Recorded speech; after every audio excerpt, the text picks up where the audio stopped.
Hi hello friends, welcome to my YouTube channel. ಇವತ್ತಿನ ವಿಡಿಯೋದಲ್ಲಿ ತುಂಬಾ ರುಚಿಯಾಗಿರುವಂತಹ ಬಸ್ಸಾರು ಹಾಗೂ ಸೊಪ್ಪಿನ ಪಲ್ಯನ ಯಾವ ರೀತಿ ಮಾಡೋದು ಅಂತ ತಿಳಿಸ್ಕೊಡ್ತಾ ಇದ್ದೀನಿ. ಹಳ್ಳಿ ಸ್ಟೈಲಲ್ಲಿ ಮಾಡುವಂತಹ ಬಸ್ಸಾರು ಹಾಗೂ ಸೊಪ್ಪಿನ ಪಲ್ಯ ತುಂಬಾ ಟೇಸ್ಟಿಯಾಗಿರುತ್ತೆ.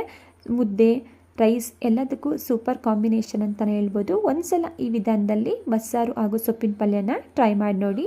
ಬನ್ನಿ ಯಾವ ರೀತಿ ಬಸ್ಸಾರು ಹಾಗೂ ಸೊಪ್ಪಿನ ಪಲ್ಯನ ಮಾಡ್ಕೊಳ್ಳೋದು ಅಂತ ನೋಡೋಣ. ಬಸ್ಸಾರು ಹಾಗೂ ಸೊಪ್ಪಿನ ಪಲ್ಯನ ಮಾಡಲಿಕ್ಕೆ ನಾನಿಲ್ಲಿ 1 ಕಟ್ ಆಗುವಷ್ಟು ಸಬ್ಬಸಿಗೆ ಸೊಪ್ಪು, 1 ಕಟ್ನಷ್ಟು ದಂಟಿನ ಸೊಪ್ಪು, ಹಾಗೆ 1 ಕಟ್ನಷ್ಟು ಕೀರೆ ಸೊಪ್ಪನ್ನು ತಗೊಂಡಿದ್ದೀನಿ. ಸೊಪ್ಪನ್ನೆಲ್ಲ ನೀಟಾಗಿ ಕ್ಲೀನ್ ಮಾಡಿ ನೋಡಿ. ಸಬ್ಬಸಿಗೆ ಸೊಪ್ಪನ್ನು ಈ ರೀತಿ ನಾನು ಸಣ್ಣದಾಗಿ ಕಟ್ ಮಾಡಿ ಇಟ್ಕೊಂಡಿದ್ದೀನಿ. ಹಾಗೆ ದಂಟಿನ ಸೊಪ್ಪು ಹಾಗೂ ಕೀರೆ ಸೊಪ್ಪನ್ನು ಕೈಯಿಂದಾನೇ ಸಣ್ಣದಾಗಿ ಬಿಡಿಸ್ಕೊಂಡು ಸಹ ಆಗುತ್ತೆ. ಆದರೆ ಸಬ್ಬಸಿಗೆ ಸೊಪ್ಪನ್ನು ಮಾತ್ರ ಈ ರೀತಿ ಸಣ್ಣದಾಗಿ ಕಟ್ ಮಾಡಿ ಇಟ್ಕೊಂಡಿದ್ದೀನಿ. ಈಗ ಇದನ್ನು ಪಕ್ಕಕ್ಕೆ ಇಟ್ಕೊಳ್ಳೋಣ. ನೆಕ್ಸ್ಟ್ ನಾನಿಲ್ಲಿ ಒಂದು ಕುಕ್ಕರ್ಗೆ 1 ಕಪ್ನಷ್ಟು ತೊಗರಿಬೇಳೆನ ಸೇರಿಸ್ಕೊಂಡು ನೀರನ್ನು ಸೇರಿಸಿ 2ರಿಂದ 3 ಸಾರಿ ಇದನ್ನು ವಾಶ್ ಮಾಡಿಕೊಂಡು ನಂತರ ಇದನ್ನು ಗ್ಯಾಸ್ ಸ್ಟವ್ ಮೇಲಿಟ್ಟು ನಾನಿಲ್ಲಿ 1.5 ಲೀಟರ್ನಷ್ಟು ನೀರನ್ನು ಸೇರಿಸ್ಕೊಳ್ತಾ ಇದ್ದೀನಿ. ಹಾಗೆ ನಾನಿಲ್ಲಿ ಬೇಳೆ ಬೇಗ ಬೇಯೋದಕ್ಕೆ ಅಂತೇಳಿ 1 ಟೀ ಸ್ಪೂನಷ್ಟು ಎಣ್ಣೆನ ಸೇರಿಸ್ಕೊಳ್ತಾ ಇದ್ದೀನಿ. ನಂತರ ಒಂದು ಲಿಡ್ಡನ್ನು ಕ್ಲೋಸ್ ಮಾಡಿ ಬೇಳೆ 80% ಅಷ್ಟು ಚೆನ್ನಾಗಿ ಕುಕ್ ಆಗಬೇಕು. ಅಲ್ಲಿವರೆಗೂ ಬೇಳೆನ ಬೇಯಿಸ್ಕೋಬೇಕಾಗುತ್ತೆ. ಸೊ ಈಗ 80% ಅಷ್ಟು ಬೇಳೆ ಕುಕ್ ಆಗಿದೆ. ನೀವೇ ಇಲ್ಲಿ ನೋಡ್ತಾ ಇರ್ಬೋದು. ನೋಡಿ, ಇಷ್ಟ ಆದರೆ ಸಾಕು. ಈಗ ಇದಕ್ಕೆ ಕಟ್ ಮಾಡಿಟ್ಕೊಂಡಿರುವಂತಹ ಸೊಪ್ಪನ್ನು ಸೇರಿಸ್ಕೊಳ್ತಾ ಇದ್ದೀನಿ.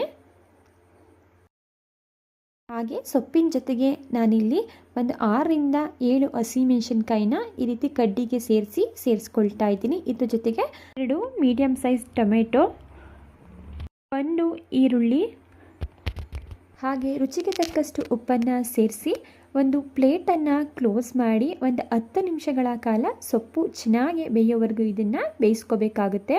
ಈ ರೀತಿ ಈರುಳ್ಳಿ, ಟೊಮೆಟೊ, ಮೆಣಸಿನ್ಕಾಯಿನ ಬೇಯಿಸಿ ಮಾಡೋದ್ರಿಂದ ಬಸ್ಸಾರು ಅನ್ನೋದು ತುಂಬಾ ಟೇಸ್ಟಿಯಾಗಿರುತ್ತೆ. ಈಗ 10 ನಿಮಿಷಗಳ ಕಾಲ ನಾನಿಲ್ಲಿ ಸೊಪ್ಪು, ಟೊಮೆಟೊ ಹಾಗೆ ಈಗ ಈರುಳ್ಳಿನ ಬೇಯಿಸ್ಕೊಂಡಿದ್ದೀನಿ. ಈಗ ಬೇಳೆ, ಸೊಪ್ಪು ಎಲ್ಲ ಪರ್ಫೆಕ್ಟಾಗಿ ಬೆಂದಿದೆ. ನೀವೇ ಇಲ್ಲಿ ನೋಡ್ತಾ ಇರ್ಬೋದು. ಈಗ ಸೊಪ್ಪಿನ ಜೊತೆ ಸೇರಿಸಿರುವಂತಹ ಟೊಮೆಟೊ, ಈರುಳ್ಳಿ, ಹಸಿಮೆಣಸಿನ್ಕಾಯಿ ಹಾಗೂ ಇದ್ರ ಜೊತೆಗೆ 1 ಸೌಟ್ನಷ್ಟು ನಾನು ಸೊಪ್ಪನ್ನು ತೆಗೆದು ಒಂದು ಪ್ಲೇಟ್ಗೆ ಸೇರಿಸಿ ಇದನ್ನು ಕಂಪ್ಲೀಟಾಗಿ ತಣ್ಣಗಾಗಲಿಕ್ಕೆ ಪಕ್ಕಕ್ಕೆ ಇಟ್ಕೊಳ್ತಾ ಇದ್ದೀನಿ. ನೆಕ್ಸ್ಟ್ ನಾನಿಲ್ಲಿ ಬೇಯಿಸಿಟ್ಕೊಂಡಿರುವಂತಹ ಸೊಪ್ಪನ್ನೆಲ್ಲ ಈ ರೀತಿ ನೀರಿಂದ ಸಪ್ರೇಟ್ ಮಾಡ್ಕೊಳ್ತಾ ಇದ್ದೀನಿ. ಈಗ ನೀರಿಂದ ಸೊಪ್ಪನ್ನೆಲ್ಲ ಸಪ್ರೇಟ್ ಮಾಡಿಕೊಂಡು ಇದನ್ನು ಸಹ ಪಕ್ಕಕ್ಕೆ ಇಟ್ಕೊಳ್ತಾ ಇದ್ದೀನಿ. ನೆಕ್ಸ್ಟ್ ನಾನಿಲ್ಲಿ ಒಂದು ಮಿಕ್ಸರ್ ಜಾರ್ಗೆ 4 ಟೇಬಲ್ ಸ್ಪೂನಷ್ಟು ತೆಂಗಿನಕಾಯಿ ತುರಿನ ಸೇರಿಸ್ಕೊಳ್ತಾ ಇದ್ದೀನಿ. ನಂತರ ನಾವು ಬೇಯಿಸಿಟ್ಕೊಂಡಿರುವಂತಹ ಟೊಮೆಟೊ, ಈರುಳ್ಳಿ, ಹಸಿಮೆಣಸಿನ್ಕಾಯಿ ಹಾಗೂ ಸೊಪ್ಪನ್ನು ಮಿಕ್ಸರ್ ಜಾರ್ಗೆ ಸೇರಿಸ್ಕೊಳ್ತಾ ಇದ್ದೀನಿ. ಹಾಗೆ ಇದ್ರ ಜೊತೆಗೆ 1 ಗೆಡ್ಡೆಯಷ್ಟು ಬೆಳ್ಳುಳ್ಳಿ, ಹಾಗೆ ಸಣ್ಣ ನೆಲ್ಲಿಕಾಯಿ ಗಾತ್ರದಷ್ಟು ಹುಣಸೆಹಣ್ಣು, ಸ್ವಲ್ಪ ಕರಿಬೇವಿನ ಸೊಪ್ಪು, 1 ಟೀ ಸ್ಪೂನಷ್ಟು ಜೀರಿಗೆ, ಅರ್ಧ ಟೀ ಸ್ಪೂನಷ್ಟು ಕಾಳುಮೆಣಸು, ಹಾಗೆ 1 ಟೇಬಲ್ ಸ್ಪೂನಷ್ಟು ನಾನಿಲ್ಲಿ ಸಾಂಬಾರ್ ಪೌಡರ್ನ ಸೇರಿಸ್ಕೊಳ್ತಾ ಇದ್ದೀನಿ. ಇದ್ರ ಜೊತೆಗೆ ಸ್ವಲ್ಪ ಕೊತ್ತಂಬರಿ ಸೊಪ್ಪನ್ನು ಸೇರಿಸಿ ಗ್ರೈಂಡ್ ಮಾಡಲಿಕ್ಕೆ ಅವಶ್ಯಕತೆ ಇರೋಷ್ಟು ನೀರನ್ನು ಸೇರಿಸಿ ಇದನ್ನು ನೈಸಾಗಿ ಪೇಸ್ಟ್ ಮಾಡ್ಕೊಳ್ತಾ ಇದ್ದೀನಿ. ನೋಡಿ, ನೀವಿಲ್ಲಿ ನೋಡ್ತಾ ಇರ್ಬೋದು ಯಾವ ರೀತಿ ನಾನು ನೈಸಾಗಿ ಪೇಸ್ಟ್ ಮಾಡ್ಕೊಂಡಿದ್ದೀನಿ ಅಂತ. ಈಗ ಇದನ್ನು ಪಕ್ಕಕ್ಕೆ ಇಟ್ಕೊಳ್ತಾ ಇದ್ದೀನಿ. ನೆಕ್ಸ್ಟ್ ನಾನಿಲ್ಲಿ ಸೊಪ್ಪನ್ನು ಬೇಯಿಸ್ಕೊಂಡಿರುವಂತಹ ಕುಕ್ಕರ್ಗೆ 2 ಟೇಬಲ್ ಸ್ಪೂನಷ್ಟು ಎಣ್ಣೆನ ಸೇರಿಸ್ಕೊಂಡಿದ್ದೀನಿ. ಎಣ್ಣೆ ಬಿಸಿಯಾಗಿದ್ದ ನಂತರ ಅರ್ಧ ಟೀ ಸ್ಪೂನಷ್ಟು ಸಾಸಿವೆ, ಅರ್ಧ ಟೀ ಸ್ಪೂನಷ್ಟು ಜೀರಿಗೆ, ಹಾಗೆ 2 ಒಣಮೆಣಸಿನ್ಕಾಯಿ, ಸ್ವಲ್ಪ ಕರಿಬೇವಿನ ಸೊಪ್ಪು, ಸಣ್ಣದಾಗಿ ಕಟ್ ಮಾಡಿಟ್ಕೊಂಡಿರುವಂತಹ ಅರ್ಧ ಈರುಳ್ಳಿ, ಸ್ವಲ್ಪ ಇಂಗನ್ನು ಸೇರಿಸಿ ಒಗ್ಗರಣೆನ ಮಾಡ್ಕೊಳ್ತಾ ಇದ್ದೀನಿ.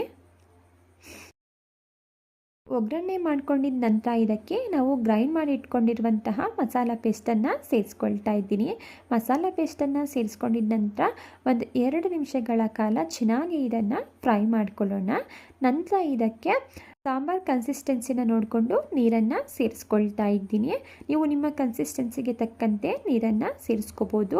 ನಾನಿಲ್ಲಿ ಸೊಪ್ಪಿಂದ ಸಪ್ರೇಟ್ ಮಾಡಿ ಇಟ್ಕೊಂಡಿರುವಂತಹ ನೀರೇನಿದೆ ಅದನ್ನು ಸಹ ಇಲ್ಲಿ ಸೇರಿಸ್ಕೊಳ್ತಾ ಇದ್ದೀನಿ. ನೋಡಿ ನೀರನ್ನು ಸೇರಿಸ್ಕೊಳ್ಳಿ. ನಂತರ ನಾನಿಲ್ಲಿ ರುಚಿಗೆ ತಕ್ಕಷ್ಟು ಉಪ್ಪನ್ನು ಸೇರಿಸ್ಕೊಳ್ತಾ ಇದ್ದೀನಿ. ಆಲ್ರೆಡಿ ಸೊಪ್ಪನ್ನು ಸಹ ಬೇಯಿಸೋದಕ್ಕೆ ಉಪ್ಪನ್ನು ಸೇರಿಸ್ಕೊಂಡಿದ್ದೆ. ಸೊ ಇಲ್ಲಿ ನನಗೆ ಸ್ವಲ್ಪ ಕಮ್ಮಿ ಅನಿಸ್ತು, ಅದರಿಂದ ಸೇರಿಸ್ಕೊಳ್ತಾ ಇದ್ದೀನಿ. ನೀವು ನೋಡಿ ಸೇರಿಸ್ಕೊಳ್ಳಿ. ಉಪ್ಪನ್ನು ಸೇರಿಸಿದ ನಂತರ ಇದನ್ನು ಮಿಕ್ಸ್ ಮಾಡಿಕೊಂಡು ಒಂದು ಪ್ಲೇಟನ್ನು ಕ್ಲೋಸ್ ಮಾಡಿ ಕುದಿ ಬರೋವರೆಗೂ 4-5 ನಿಮಿಷ ಕುದಿಸ್ಕೊಂಡ್ರೆ ತುಂಬಾ ಟೇಸ್ಟಿಯಾಗಿರುವಂತಹ ಬಸ್ಸಾಂಬಾರ್ ರೆಡಿ ಆಯಿತು. ಈಗ ಇದು ಇಷ್ಟೇ, ತುಂಬಾ ಸಿಂಪಲ್ ಆಗಿರುತ್ತೆ, ರುಚಿಯಂತೂ ಅದ್ಭುತ ಅಂತಲೇ ಹೇಳ್ಬೋದು. ಒಂದು ಸಲ ಮಿಸ್ ಮಾಡದೆ ಈ ಬಸ್ಸಾರು ರೆಸಿಪಿನ ಟ್ರೈ ಮಾಡಿ ನೋಡಿ, ಯಾರು ಬೇಕಾದರೂ ಈಸಿಯಾಗಿ ಮಾಡ್ಕೋಬೋದು. ನಾನಿಲ್ಲಿ ಸೊಪ್ಪಿನ ಪಲ್ಯನ ರೆಡಿ ಮಾಡ್ಕೊಳ್ತಾ ಇದ್ದೀನಿ. ನಾವು ನೀರಿಂದ ಸಪ್ರೇಟ್ ಮಾಡಿ ಇಟ್ಕೊಂಡಿರುವಂತಹ ಸೊಪ್ಪನ್ನು ಮತ್ತೊಮ್ಮೆ ಈ ರೀತಿ 2 ಕೈಯಿಂದ ಚೆನ್ನಾಗಿ ಹಿಂಡಿ ಅದರಲ್ಲಿರುವಂತಹ ಎಕ್ಸ್ಟ್ರಾ ನೀರನ್ನೆಲ್ಲ ತೆಕ್ಕೋಬೇಕಾಗುತ್ತೆ. ಈ ರೀತಿ ಮಾಡೋದ್ರಿಂದ ಪಲ್ಯ ಉದುದ್ರಾಗಿ ತುಂಬಾ ಟೇಸ್ಟಿಯಾಗಿ ಬರುತ್ತೆ.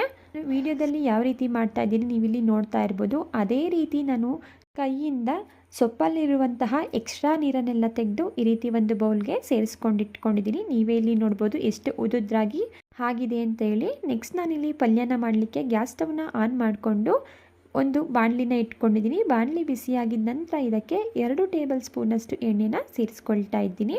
ಎಣ್ಣೆ ಬಿಸಿಯಾಗಿದ್ದ ನಂತರ ಅರ್ಧ ಟೀ ಸ್ಪೂನಷ್ಟು ಸಾಸಿವೆ, ಹಾಗೆ ಜಜ್ಜಿಟ್ಕೊಂಡಿರುವಂತಹ 1 ಗೆಡ್ಡೆಯಷ್ಟು ಬೆಳ್ಳುಳ್ಳಿ, ಮುರಿದಿಟ್ಕೊಂಡಿರುವಂತಹ 3 ಒಣಮೆಣಸಿನ್ಕಾಯಿ, ಸ್ವಲ್ಪ ಕರಿಬೇವಿನ ಸೊಪ್ಪು, ಸಣ್ಣದಾಗಿ ಹೆಚ್ಚಿಟ್ಕೊಂಡಿರುವಂತಹ 2 ಈರುಳ್ಳಿನ ಸೇರಿಸ್ಕೊಂಡು ಈರುಳ್ಳಿ ಸಾಫ್ಟಾಗಿ ಕಲರ್ ಚೇಂಜ್ ಆಗಬೇಕು ಅಲ್ಲಿವರೆಗೂ ಇದನ್ನು ಫ್ರೈ ಮಾಡ್ಕೋಬೇಕಾಗುತ್ತೆ.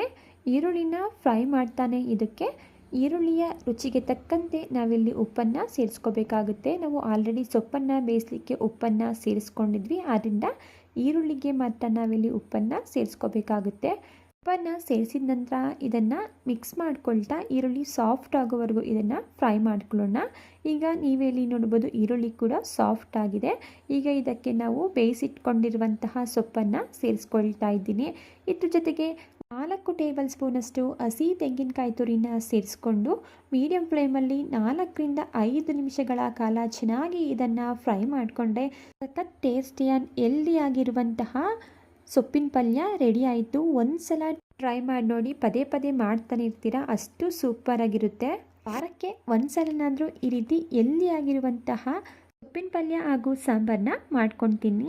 ಈಗ ರೆಡಿಯಾಗಿರುವಂತಹ ಬಸ್ಸಾರು ಹಾಗೂ ಸೊಪ್ಪಿನ ಪಲ್ಯನ ಮುದ್ದೆ ಜೊತೆ ಸರ್ವ್ ಮಾಡ್ಕೊಳ್ತಾ ಇದ್ದೀನಿ. ಟೇಸ್ಟಲ್ಲಿ ಯಾವುದೇ ರೀತಿಯ ಕಾಂಪ್ರಮೈಸ್ ಇರೋದಿಲ್ಲ. ಮಿಸ್ ಮಾಡದೆ ನೀವು ಕೂಡ ಈ ರೆಸಿಪಿನ ಟ್ರೈ ಮಾಡಿ ನೋಡಿ. ಇದೇ ರೀತಿ ಸಿಂಪಲ್ ಹಾಗೂ ಟೇಸ್ಟಿ ರೆಸಿಪಿಗಳು ನಿಮಗೆ ಬೇಕು ಅಂದರೆ ನೀವು ಮಾಡಬೇಕಾಗಿರೋದು ಇಷ್ಟೇ, ದಯವಿಟ್ಟು ಚಾನಲ್ನ ಸಬ್ಸ್ಕ್ರೈಬ್ ಮಾಡಿಕೊಂಡು ಚಾನಲ್ಗೆ ಸಪೋರ್ಟ್ ಮಾಡಿ.